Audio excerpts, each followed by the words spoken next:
Hey everyone, this is Jamie, and this is my video response for Unit 5. So the prompt pretty much said, what was my reaction to Fred's story, and how can I use Fred's story and scripture to, how I can implement it or apply it to my life. So my reaction to Fred's story was that I was hoping that this is actually a true story, because it's very rare do you see somebody go beyond, like above and beyond in their job field, let alone just going above and beyond for someone they really don't know. Because looking at the story, here's like a simple post office person, and they get a very bad stereotype where they just come and they leave your mail. Half the time they don't deliver your mail on time, half the time they don't deliver the mail to the right address. And here was a gentleman who took his time to make sure he did his job correctly, and then when he would see that things weren't in place, like the package that was left on the doorstep, that was addressed or sent to the wrong address, he took the time to go pick it up and bring it over. And he didn't just leave it on the doorstep, he blocked it from view so it wouldn't be stolen, because that's a huge prominent thing in today's society.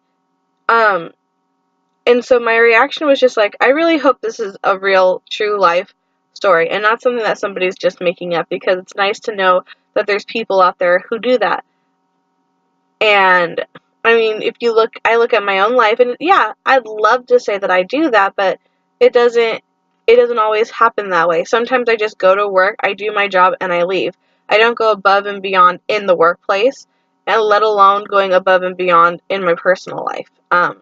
Sometimes people get stuck in the rut where they live day to day. They live in that moment, not fulfillingly, but just to get from A to Z, just to pay the bills, or just to be stable, but not to live, not to be happy, not to love one another. And so moving on from that is, how can I use scripture? One of the things that I was talking to another colleague of ours in a response was that when I was in APU for my undergrad studies, one of the chapel songs we learned was not learned, but it was like a theme, was "What is faith without works?" And this struck a huge chord with me, not only because it was a chapel theme that I heard constantly throughout the semester, but because you can pray for something, and let's just say I'm praying for a better job.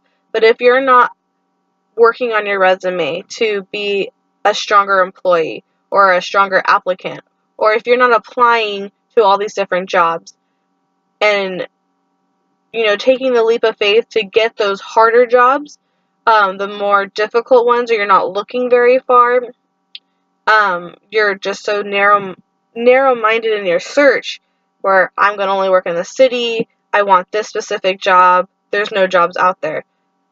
No, you can't put that upon God. So if you want the world to be a better place, you have to go out into the world and you have to be a better person, and not just doing the best you can, but going above and beyond in your personal day. Like Fred, you have to see somebody who's struggling, not even if they're struggling, just knowing that, oh, this person didn't get their mail. I'm not just going to leave it there. I'm going to actually deliver the mail, or I'm going to, take advantage of this opportunity to go out. In my work field as a swim coach, you may see just random things that maybe the lifeguards aren't doing, like things are on the floor, or maybe the office is just a little bit dirty or unorganized. If I took the time out of my work day to stop, look around, see what needs help, even if it's not my job, and just pick up a little bit, or help out the lifeguard. Maybe they need a 10 and there's nobody to cover their 10 because they have to have 2 on the pool deck. Taking the time to say, what, I'll cover your spot. Go use the restroom or whatever you need to do and come back and you'll be fine. Like, just little things. It means a big deal to them. Like, somebody took the time out of their day to make me smile. Somebody took the time out of their day to help me out. If it's just listening, maybe not giving advice, but just listening to somebody who is venting. It may not be the best thing in the world for you to do. Like, you might not be happy about it, but it's that little bit. And to make you just make the world a little bit better. Because once you start doing it, other people catch on. It's a trend. It's a ripple effect. Because if you make somebody else smile, they're going to be happy. They may make somebody else smile. And then, you just helped 5 people. They're helping 5 more people. And it just expands from that point. But the same works negatively. So if you're a negative person and you don't do your job, the next person's going to be a negative person and not want to do their job, and so forth.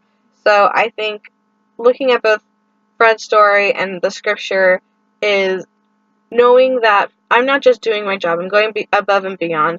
I'm helping the next person solely out of the fact that I want to help them, not because I want money from them, not because I want to gain something, not because it's a way for me to get to heaven. It's because I generally want to be a good person, and to be a good person should be just by doing nice things for others.